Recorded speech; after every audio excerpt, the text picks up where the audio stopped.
estudiante de la carrera técnica en radiotecnología y les voy a hablar acerca de los factores que afectan el espectro de la producción de los rayos X.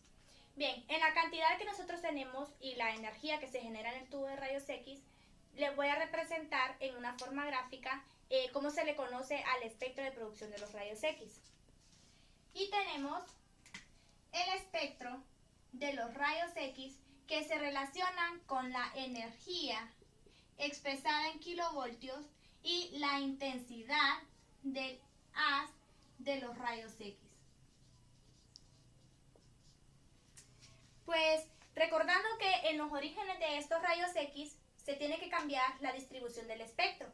Y si tenemos en cuenta de que los fotones que nosotros vamos a obtener por el frenado, tenemos que recordar que la energía que va a ser generada de estos fotones tiene que depender de la distancia en donde está el electrón proyectil, que va a pasar por el núcleo de la diana y la distancia va a ser continua de las energías. Y así se va a obtener lo que son unas series continuas en el caso que los fotones obtengan una producción característica. Y los valores de la energía que se oponen aproximadamente es de un 15% del total de los fotones que se obtienen en el tubo de rayos X, con valores concretos o característicos de la energía.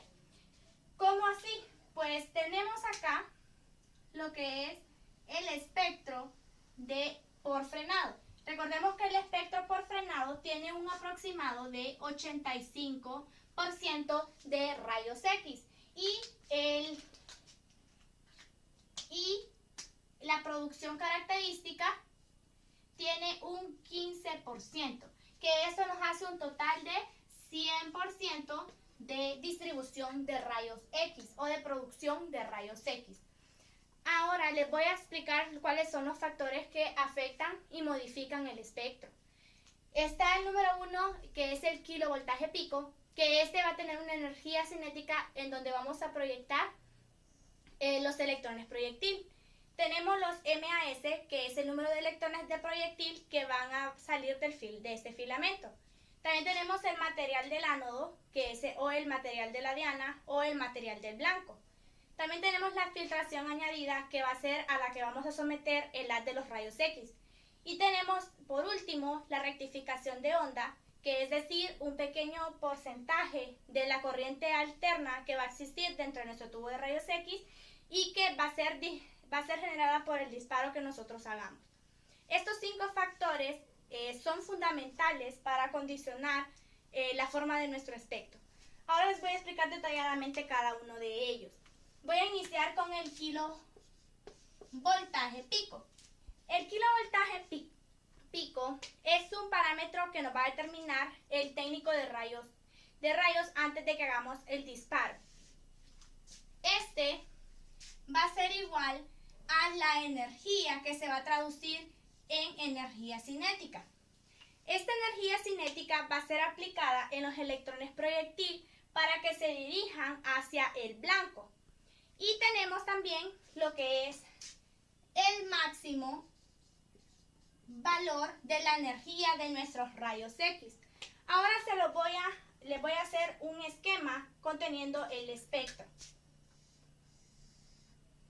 Este esquema va a tener 2 disparos y va a tener también la energía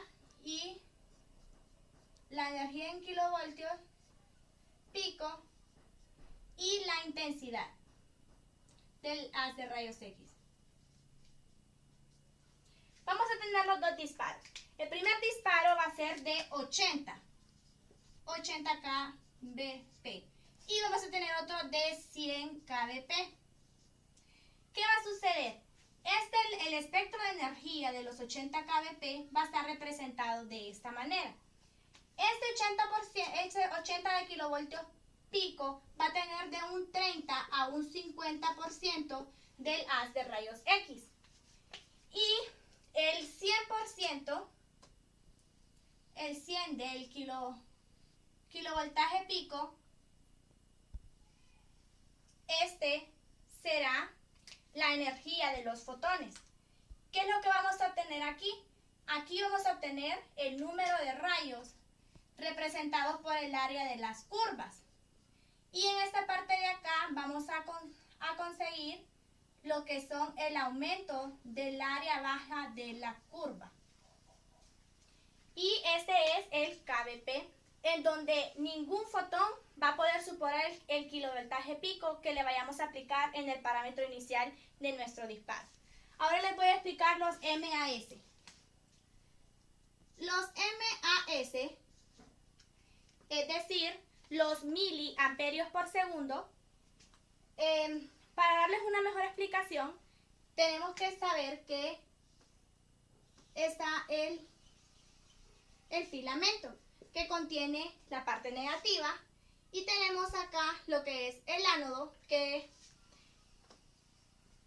los electrones proyectil van a ser dirigidos hacia él para poder condicionar y generar una unidad de fotones de rayos X. Pues la unidad de corriente de esta va a ser igual a un A. Un A que equivale a un amperio. Un amperio es igual a un coulomb entre segundos. Y un coulomb tiene un aproximado de 6.24 por 10 a la 18. Ahora les voy a hacer el espectro.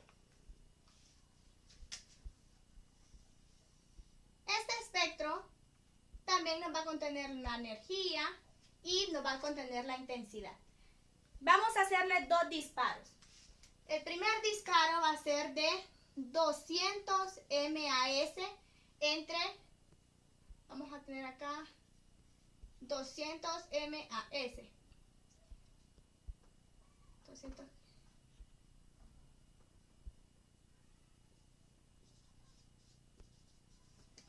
A 100 kbp. ¿Cuánto va esto va a equivaler a 200 entre 100 kbp? Y si hacemos el segundo disparo, este segundo disparo va a tener 400, perdón. Serían 400 MAS, que también va a ser dentro de los 100 kbp. Ese sería nuestro espectro. Ahora vamos a hablar sobre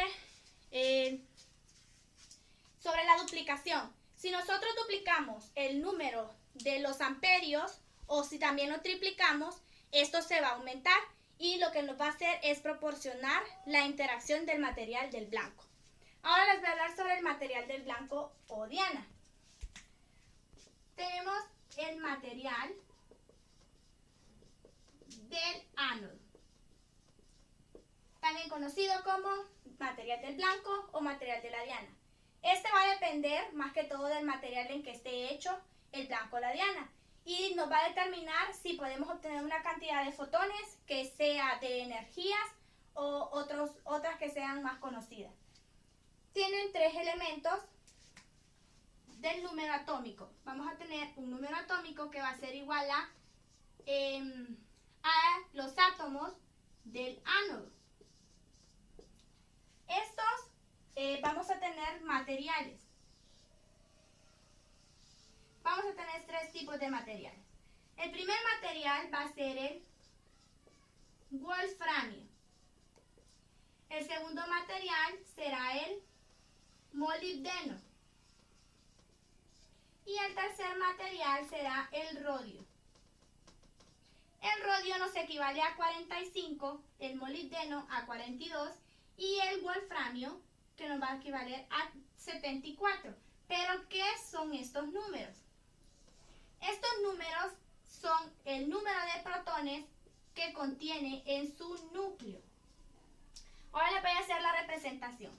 Tenemos el filamento con la carga negativa y los electrones proyectil. Estos electrones proyectil van a querer interactuar con nuestro ánodo, y el ánodo que contiene el material de cualquiera de estos que esté formado. Entonces, el número de los protones de su núcleo van a chocar con los electrones, y aquí nos va a producir radiación. Ahora les voy a hacer el espectro. El espectro de este material, si lo hacemos con los números de los protones de su núcleo, nos quedaría a 42, vamos a hacerlo del menor al mayor, 45 y 74. El espectro del molibdeno va a ser de esta forma. El espectro del rodio va a ser de esta forma. Y el espectro del wolframio va a ser de esta forma. ¿Qué es lo que significa esto? Que dependiendo de cómo se constituye la diana o el blanco, mientras mayor sea el número de protones en su núcleo, mayor va a ser la cantidad de radiación que nosotros vamos a obtener de nuestro ánodo. Ahora les voy a hablar sobre la filtración añadida.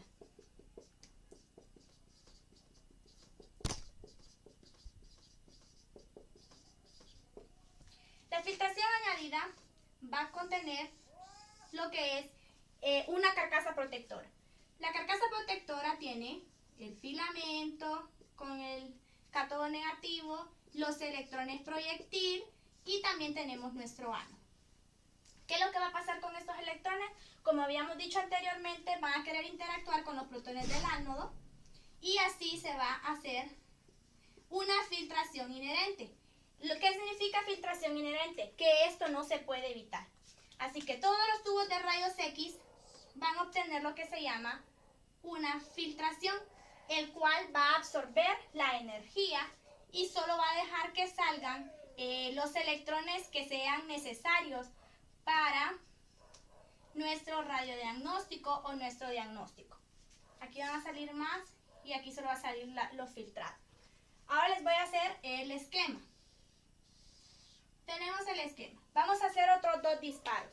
El primer disparo lo vamos a hacer a 2 milímetros de equivalencia del aluminio, que estaría representado por 2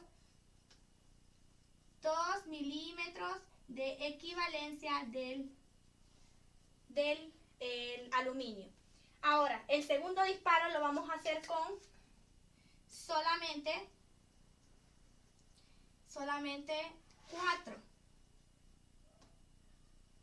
4 milímetros de equivalencia del aluminio. Si se fijan, ¿qué es lo que sucede en este caso? Lo que vamos a obtener de esta parte va a ser la filtración absorbida. Y todo lo que vamos a obtener de acá es nuestra filtración final de los rayos filtrados. Ahora les voy a explicar el último de estos factores, que va a ser la rectificación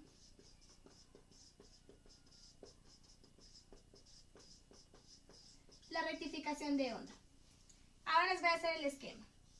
En la rectificación de onda tenemos el voltaje y tenemos la tensión. ¿Qué es lo que va a suceder acá? Vamos a tener una rectificación de media onda, que varios dispositivos tiene esas tensiones en el tubo pequeño de la fracción del tiempo de nuestro tubo de rayos X.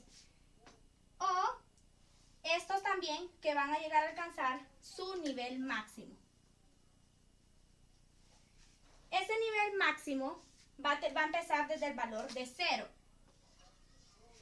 Cuando iniciamos desde el valor de 0, el fotón proyectil va a tener dos condiciones. Una que va a ser continua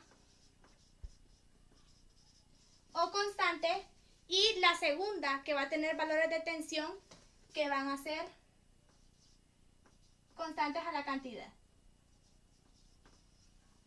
Y esto vamos a hacerlo como un factor rizado. Así se le llama a este fenómeno de continuo y constante, el factor rizado.